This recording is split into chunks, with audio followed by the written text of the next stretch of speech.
The Trump administration on Tuesday rolled back an Obama-era law that pushes automakers to produce more fuel-efficient vehicles, severely limiting a rule designed to decrease pollution from transportation in the face of climate change. The new rule cuts the year-over-year improvements expected from the auto industry, slashing standards that require automakers to produce fleets that average nearly 55 mpg by 2025. Instead, the Trump rule would bring that number down to about 40 mpg by 2026, bringing mileage below what automakers have said is possible for them to achieve. The Trump administration has argued that cutting corporate average fuel economy (CAFE) standards will allow automakers to produce cheaper cars, something they say will save 3,300 lives as lower prices spur consumers to upgrade to new vehicles with better safety features that guzzle less gas than older models. This rule reflects the department's number one priority, safety, by making newer, safer, cleaner vehicles more accessible for Americans who are, on average, driving 12-year-old cars. By making newer, safer, and cleaner vehicles more accessible for American families, more lives will be saved and more jobs will be created, Secretary of Transportation Elaine Chao said in a statement announcing the rule. But the rule has been mired by doubts that it will actually save lives.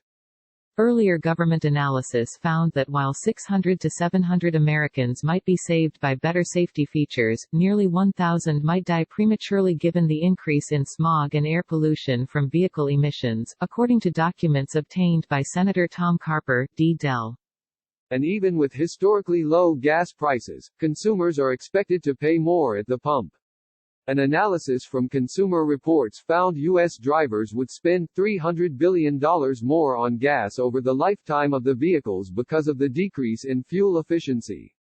The increased cost to consumers holds true even if gas falls to $1.50 per gallon, as prices are expected to rebound by the time frame most of the new vehicles would be produced.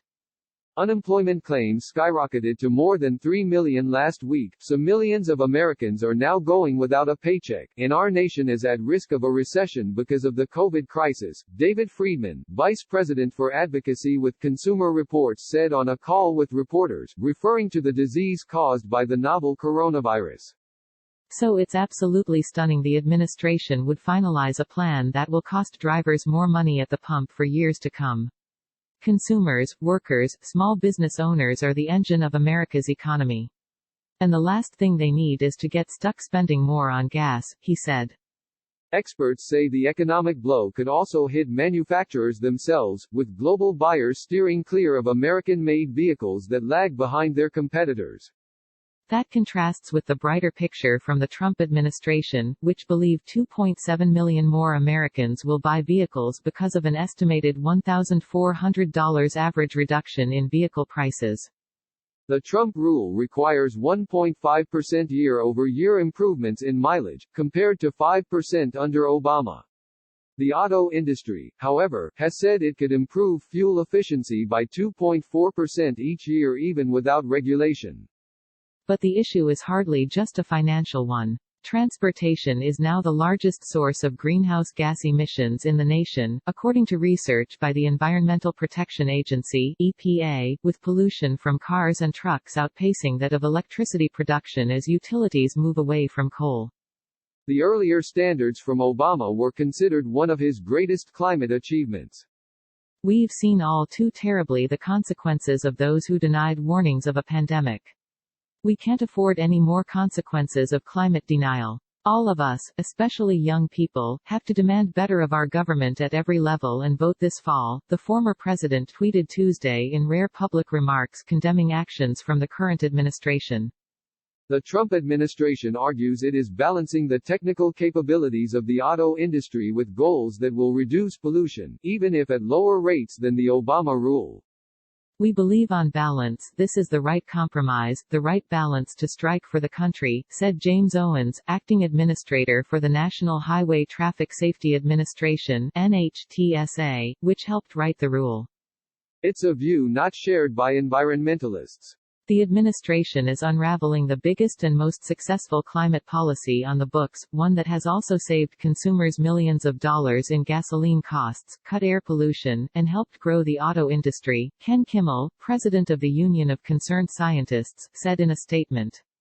States like California, which has engaged in a long battle with the Trump administration to block the rule, have long argued that tougher measures are needed to reduce air pollution that is dangerous both for health and the environment.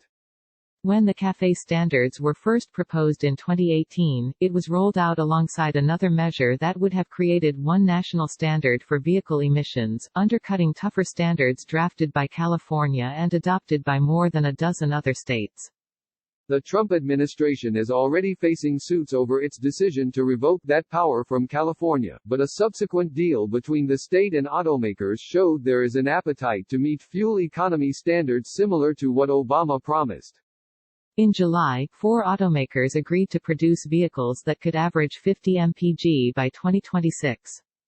Experts say this Trump administration rule is particularly vulnerable to legal challenges given the numerous efforts to tweak the cost-benefit analysis underlying the rule, something critics called an attempt to make the overall rule appear more favorable. But another central issue is that the law requires pushing automakers to innovate. Based on NHTSA statute, they must set the standard at the maximum feasible level, Consumer Reports Friedman said. And if you've got several automakers who are already saying they can do a lot more, that pretty much tosses out the window any claim that the administration rolled out the maximum feasible standard. That's going to prove a serious challenge in the courts, he added. Updated at 12:17 p.m.